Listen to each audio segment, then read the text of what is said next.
Kashi Vishwanath Temple. Namaste. Today we visit the holy city of Kashi.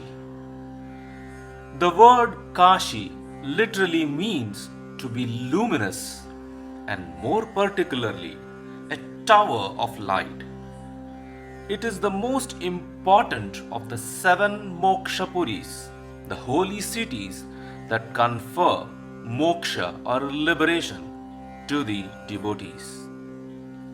The legend says that Kashi is on the top of Shiva's Trishula or trident and not on the ground. Varanasi, Banaras, or Kashi, it has many names. This is the oldest city on the planet.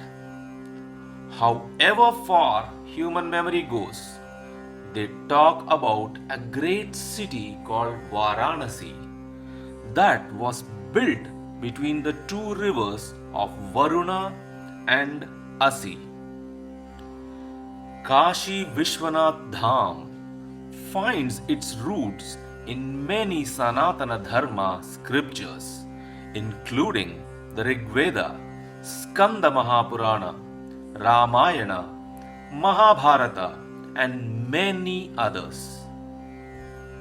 Kashi Vishwanath Temple is one of the most famous temples dedicated to Lord Shiva. It is located in Varanasi, Uttar Pradesh. The temple stands on the western bank of the holy river Ganga, and it is one of the 12 Jyotirlingas, the holiest of Shiva temples. Ganga here flows towards northern direction and forms a crescent-shaped arch on whose western bank all the shrines of Kashi are located. The main deity is known by the name Vishvanatha or Vishveshwara, meaning the ruler of the universe. It is located in the Vishwanath Gully in the city and has millions of devotees visiting it every year. The temple of Kashi Vishwanatha has been the center of Shaiva sect since time immemorial. The main deity of the temple is Sri Vishwanatha, which means the Lord of the universe. Vishwa, universe, and Natha, one who has the dominion. Apart from Vishwanatha temple, today Kashi hosts more than 3,000 temples which have a great legend behind them. There were once 72,000 shrines, the same as the number of nadis or energy channels in the human body in Kashi.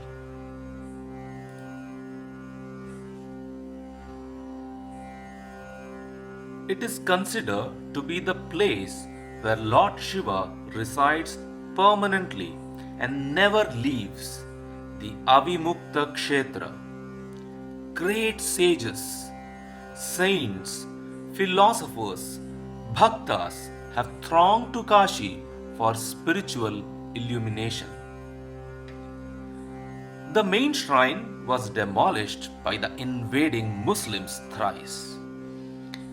In 1194 CE, the Islamist barbarian Muhammad Ghori ordered his slave general Qutbuddin Aibak to demolish Varanasi and its temples, including the Kashi Vishwanath Dham. Over 1,000 temples were destroyed and the city was looted. The temple was rebuilt. Later, however, it faced another destruction under Firoz Shah Tughlaq in 1300s. In the 1400s, the Sharki kings of Jaunpur ruled the region and further destroyed the temples. A significant part of the city was later destroyed under the rule of Sikandar Lodi.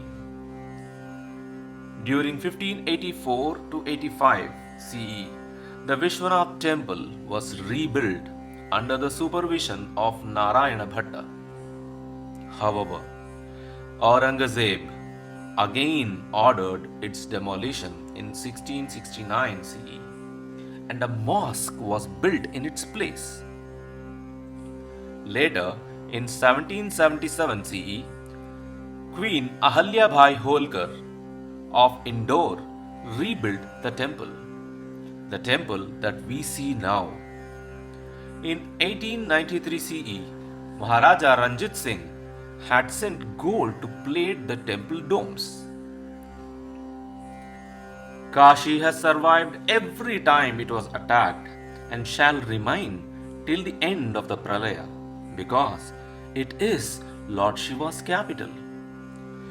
Apart from the Vishwanath shrine, there are many other important tirthas in Kashi such as Manikarnika Ghat, Jnanavapi, Annapurna and Vishalakshi temples, Bindu Madhav temple, Kala Bhairava temple, Dandapani temple and many other temples. As per the Shiva Purana, once Brahma and Vishnu had an argument about who was supreme. To test them, Lord Shiva pierced the three worlds as a huge, endless pillar of light, the Jyotirlinga. The Jyotirlinga is an ancient symbol representing the formless, supreme reality at the core of creation, out of which the form of Shiva appears. The Jyotirlinga shrines, thus, are places where Lord Shiva appeared as a fiery column of light. The Manikarnika Ghat on the banks of Ganga, near to Kashi Vishwanath temple, is considered as a Shakti Pitha, a revered place of worship of the Shakti. A visit to the temple and a bath in the holy Ganga is one of the many methods believed to lead one to a moksha.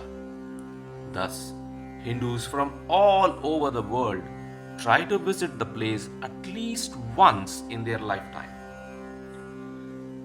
Important festivals. Phalguna Shukla Ekadashi is celebrated as Rangbhari Ekadashi. According to the tradition, before Holi, Baba Vishwanath comes back to Kashi. The temple complex echoes with the sounds of numerous drums called dhamarus. This tradition has been performed for over many years. On Basant Panchami, Baba Vishwanath's Tilak is performed, and on the Shivaratri, the marriage of Lord Shiva with Parvati takes place, and Rangbhari Ekadashi marks Parvati leaving with Shiva. Mangala Arati is performed every day at 3:30 am, Bhog Arati at 12 pm, Saptarishi Arati at 7:30 pm, and Shringar Arati at 11 pm. Saptarishi Arati is an important part of daily ritual here. This process is about the Saptarishis, the first 7 disciples of Lord Shiva. When the Saptarishis, the foremost disciples of Shiva, were asked to go out and teach, as they were leaving, they asked Lord Shiva, "When we are away from you, how do we worship you? How do we access you?" So, Lord Shiva gave them a process and said, "Wherever you are, you do this. I am there with you." That has been kept up till today in the Vishwanath temple. This is called the Saptarishi Arati. The Panchakroshi Yatra is one of the most significant Padayatras done by the pilgrims around the sacred Kashi Mandala. Along this route, there are 108 shrines to which pilgrims travel by foot. There are 5 major villages where pilgrims can rest and stay overnight. Even today, chowdhuries built by kings a few hundred years ago are still intact. Kashi Yatra marks the very end in a Hindu search, for here he finds Lord Shiva himself uttering the holy Omkara in the ear of the dead, thereby releasing them from the cycle of births and death. May Lord Vishvanatha and Mother Ganga bestow all with health, peace, and prosperity. Hara Hara Mahadev, Jai Ma Gange.